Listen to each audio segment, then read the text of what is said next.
Bonjour le signe de la Vierge et bienvenue dans ta guidance pour le mois de septembre 2025. Tu es sur Tarot Vivant et on va regarder ensemble tes énergies à venir. Alors, les Vierges, dans vos énergies personnelles, on commence fort ce tirage mais il est très prometteur. Très beau tirage, je suis contente de vous l'interpréter. On a le mat à l'envers avec le 9 d'épée et la reine d'épée.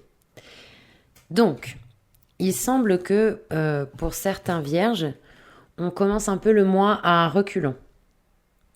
Littéralement. À chaque fois que je vois le mat à l'envers, ça me fait penser à un crabe qui recule. Je ne sais pas pourquoi.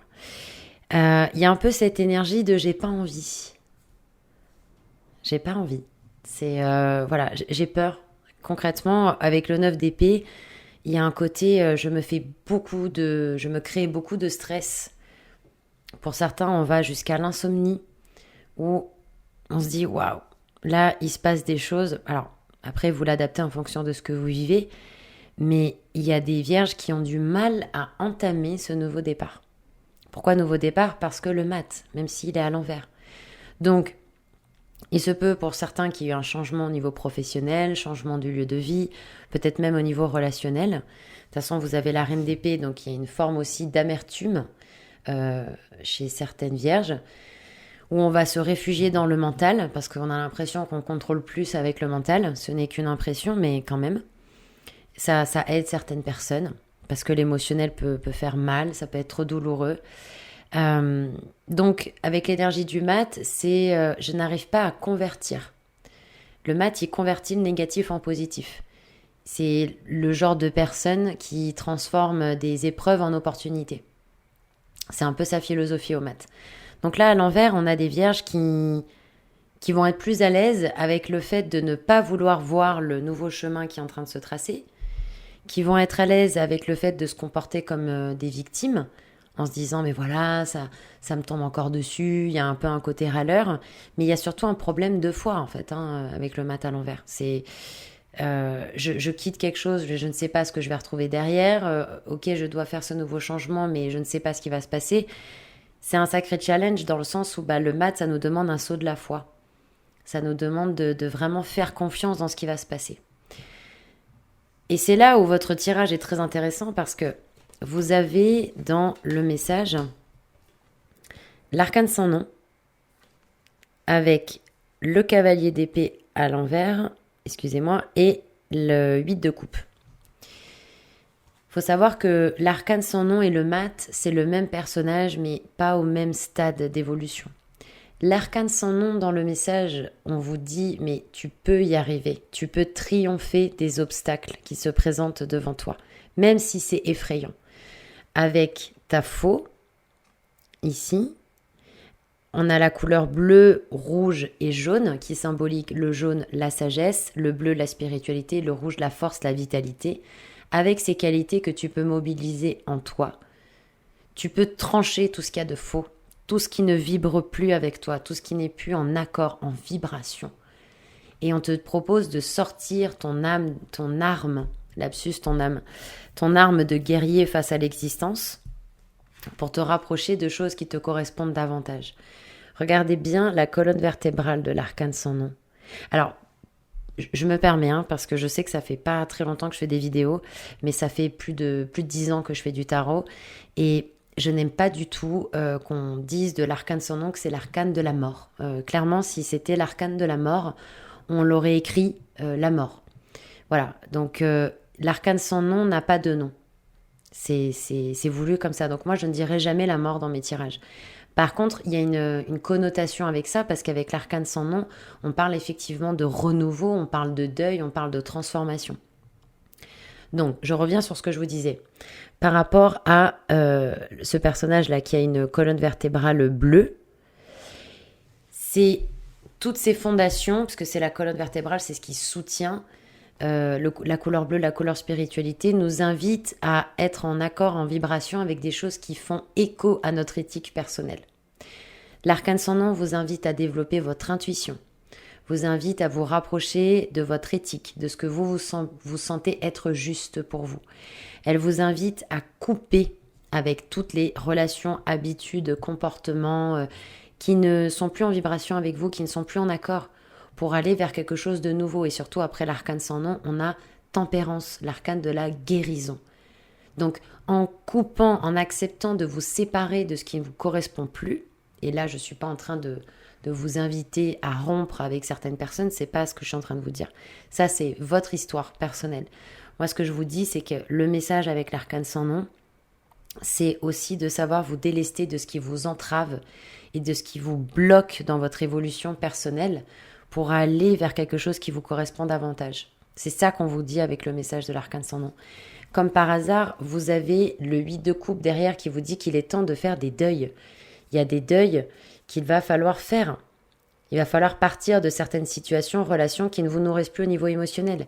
Et cavalier d'épée à l'envers, on vous invite à faire attention à votre communication. Et aussi à ne pas vous précipiter. Avec l'arcane sans nom, on peut être un peu brutal aussi, donc attention à ça. Il y a toujours une manière de s'exprimer, de se faire comprendre ou de cesser certaines collaborations ou relations, mais que ça se fasse dans les meilleures conditions, quoi.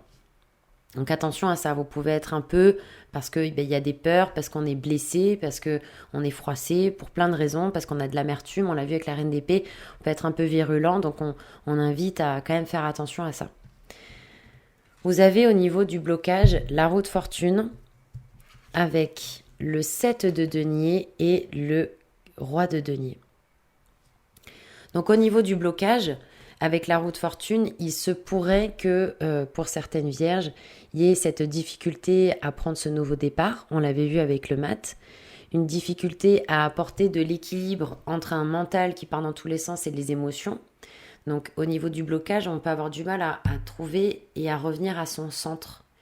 Il se peut qu'il se passe pour certains des choses tellement intenses qu'on n'arrive plus à savoir par exemple les priorités, on ne sait plus trop où on en est.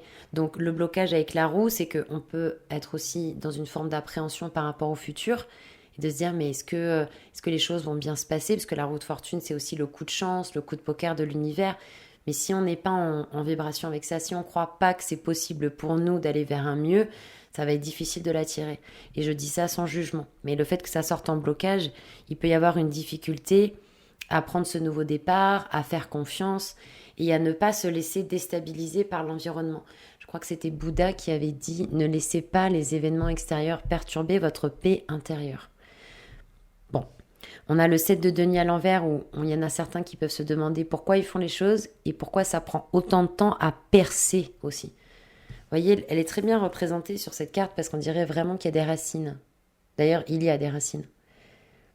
Et à l'envers, ça donne un peu l'impression de se dire mais en fait, pourquoi je fais les choses et quand est-ce que ça va percer, quand est-ce que je vais avoir les résultats que je voudrais avoir. On a le roi de denier aussi où il y a un côté peut-être un peu têtu, un peu je m'obstine. Dans une façon de penser, dans une façon de faire. On est sur le denier, la matérialité. Il y a peut-être quelque chose de nouveau à initialiser. Peut-être à prendre la situation sous un autre angle. Peut-être. Vous avez dans la potentialité du mois l'empereur avec le 4 de denier à l'envers et le valet de coupe. Alors c'est intéressant parce qu'avec l'empereur, en potentialité du mois, pour moi, il y a aussi une promesse de réalisation dans la matière si vous en avez envie. Si vous travaillez votre vision de pourquoi vous faites les choses. Qu'est-ce que vous construisez? Quelles sont vos valeurs? Qu'est-ce que vous mettez en place chaque jour pour vous rapprocher de vos objectifs?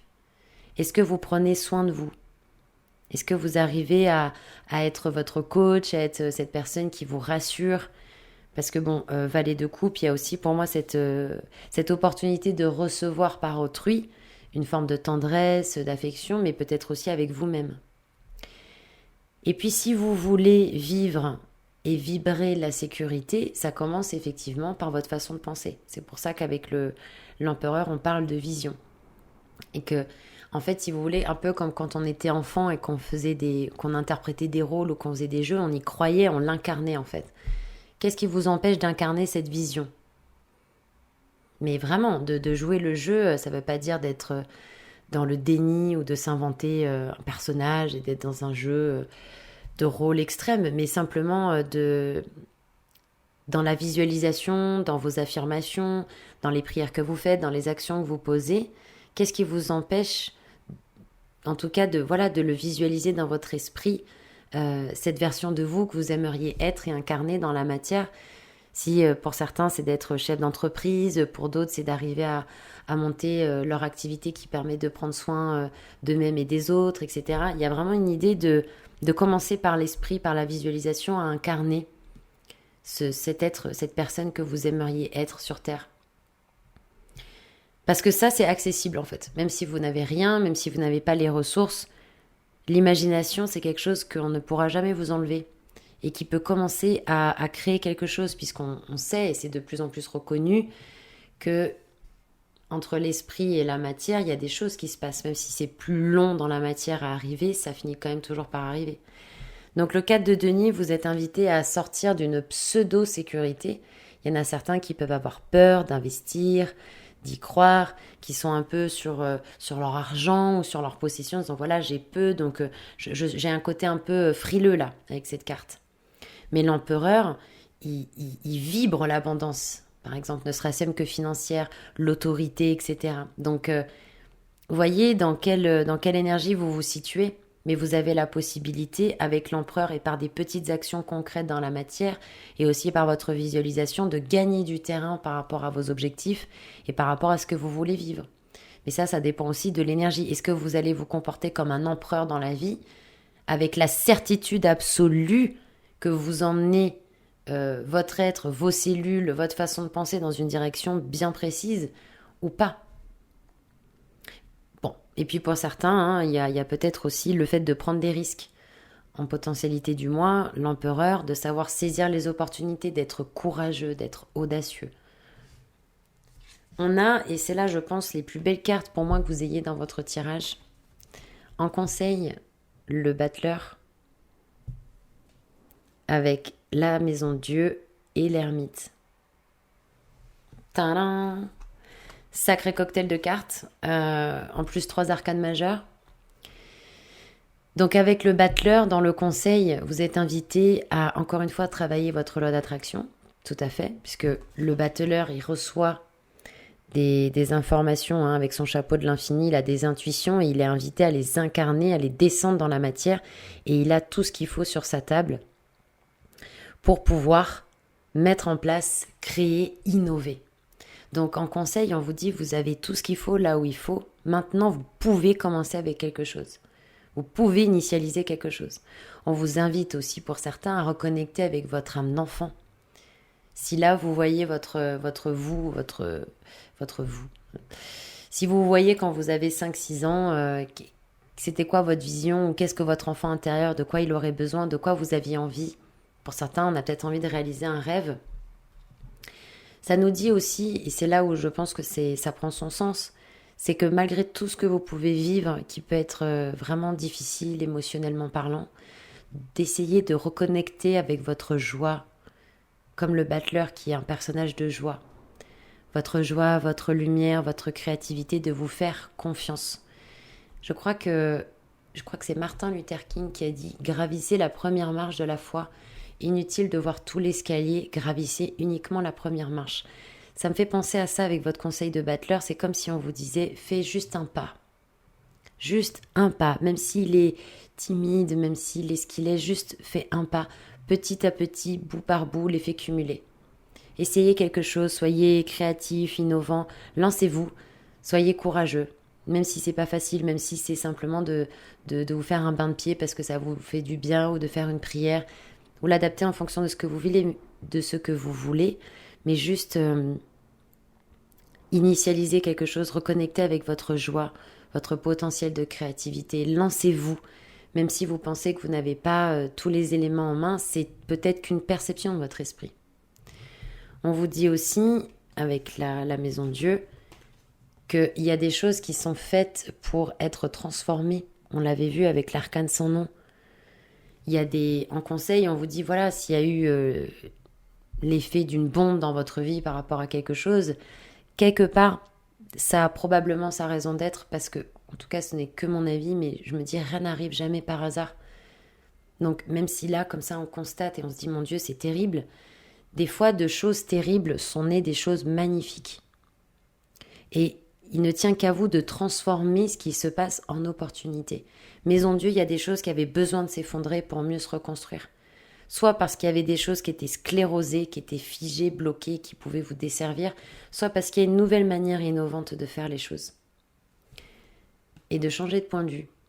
On a aussi l'ermite en conseil. Donc peut-être de prendre le temps par rapport à certaines choses, de vous rassurer en structurant pas à pas et en ayant cette impression de contrôle parce que petit bout par petit bout, je rajoute des choses et j'améliore en fait mon projet par la réflexion, par l'introspection.